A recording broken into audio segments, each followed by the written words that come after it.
Mackenzie, bringing you a road back to nature in Auroville, exploring natural farming, permaculture, community gardens, exploring the very foundation upon which our existence lies, and that's a relationship with this earth and naturally then where our food comes from.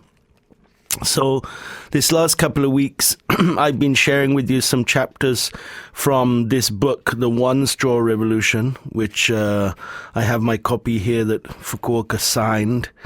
And it's been read so many times, literally.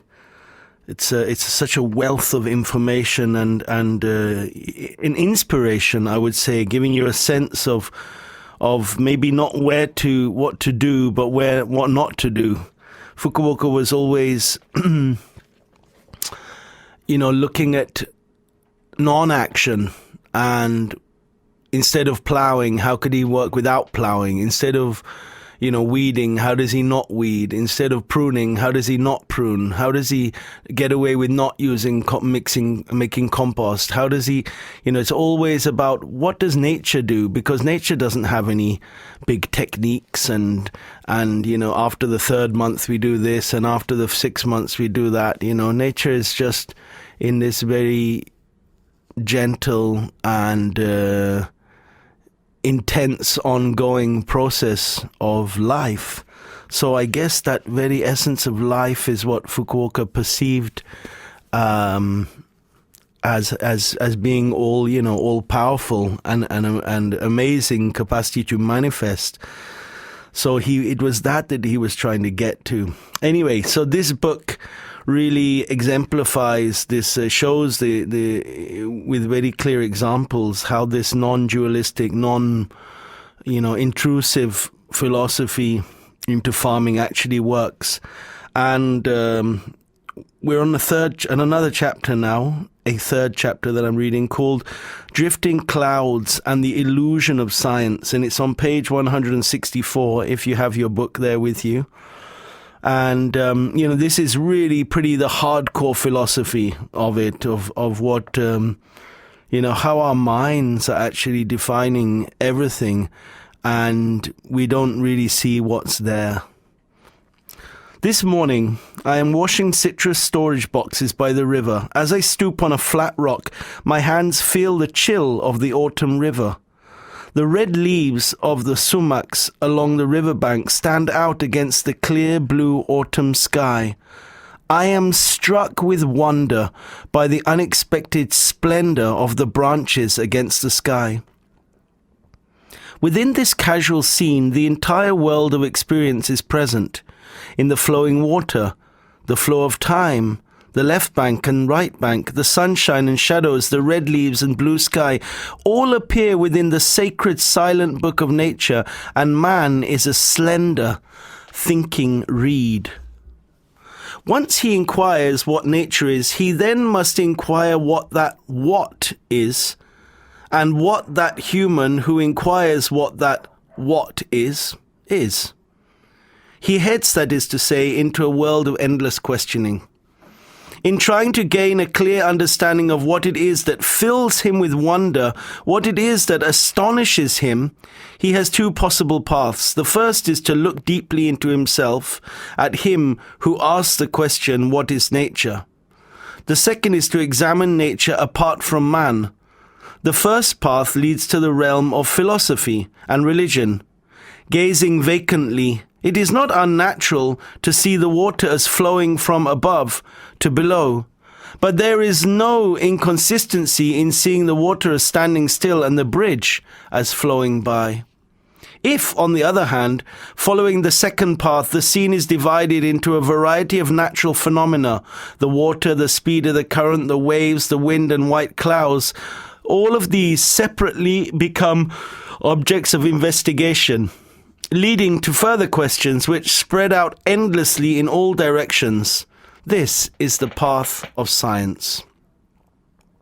The world used to be simple. You merely noticed in passing that you got wet by brushing against the drops of dew while meandering through the meadow. But from the time people undertook to explain this one drop of dew scientifically, they trapped themselves in the endless hell of the intellect. Water molecules are made up of atoms of hydrogen and oxygen. People once thought that the smallest particles in the world were atoms, but then they found out there was a nucleus inside the atom. Now they have discovered that within the nucleus there are even tinier particles. Among these nuclear particles, there are hundreds of different varieties, and no one knows where the examination of this minute world will end. It is said that the way electrons orbit at ultra-high speeds within the atom is exactly like the flight of comets within the galaxy. To the atomic physicist, the world of elementary particles is a world as vast as the universe itself. Yet it has been shown that in addition to the immediate galaxy in which we live, there are countless other galaxies. In the eyes of the cosmologist, then, our entire galaxy becomes infinitesimally small. The fact is that people who think that a drop of water is simple, or that a rock is fixed and inert, are happy, ignorant fools. And the scientists who know that the drop of water is a great universe, and the rock is an active world of elementary particles streaming about like rockets, are clever fools. Looked at simply, this world is real and at hand. Seen as complex, the world becomes frighteningly abstract and distant. The scientists who rejoiced when rocks were brought back from the moon have less grasp of the moon than the children who sing out, "How old are you, Mr. Moon?" Basho, the well-known haiku poet, could apprehend the wonder of nature by watching the reflection of the full moon in the tranquility of a pond. All the scientists did when they went off into space and stomped around in their space boots was to tarnish a bit of the moon's splendor for millions of lovers and children on the earth. How is it that people think science is beneficial to humanity? Well, originally grain was ground into flour in this village by a stone mill, which was turned slowly by hand. Then a water mill, which had incomparably greater momentum than the old stone grinder, was built to utilize the power of the river current. Several years ago, a dam was constructed to produce hydroelectrical power, and an electrically powered mill was built.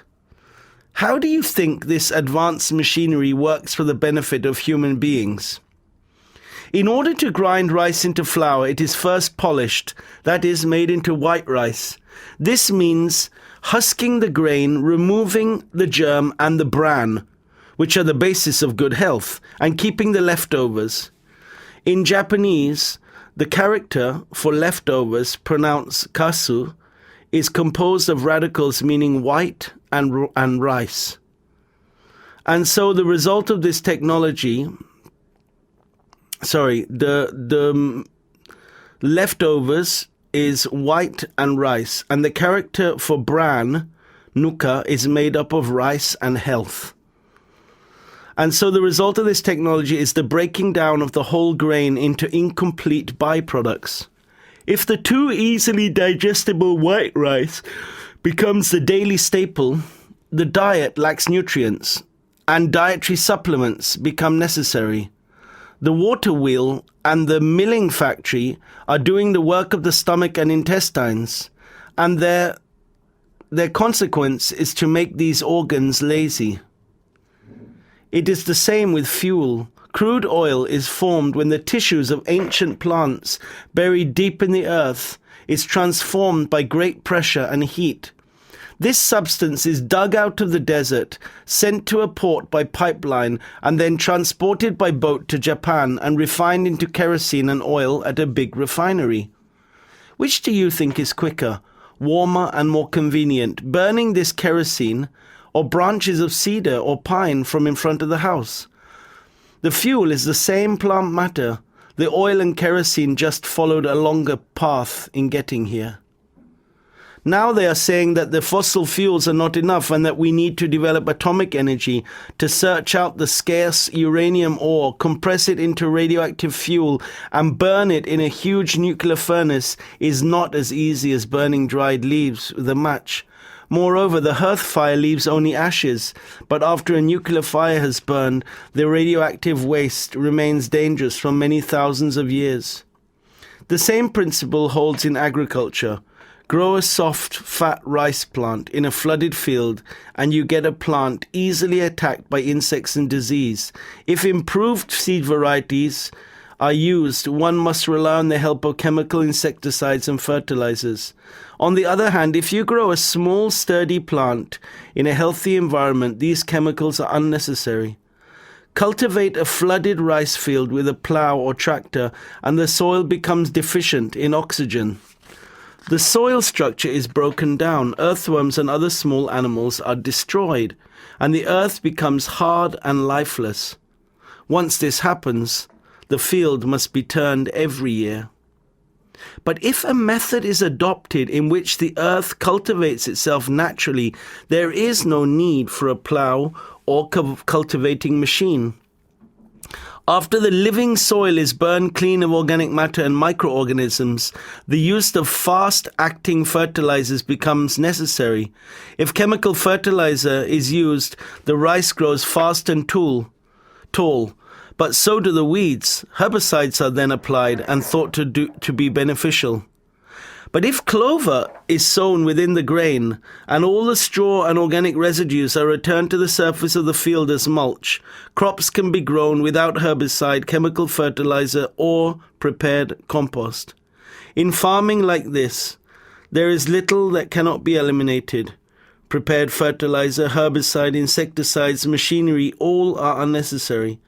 But if a condition is created in which they become necessary, then the power of science is required. I have demonstrated in my fields that natural farming produces harvests comparable to those of modern scientific agriculture. If the results of a non-active agriculture are comparable to those of science at a fraction of the investment in labor and resources, then where is the benefit of scientific technology? So that was The Drifting Clouds and the Illusion of Science, Masanobu Fukuoka, page 164, The One Straw Revolution. I'd best just let that sit with you for a while, because all of these things, just need some time to have a digest, and maybe next week we'll talk about it, if you like. Thank you very much, and I'll see you next week.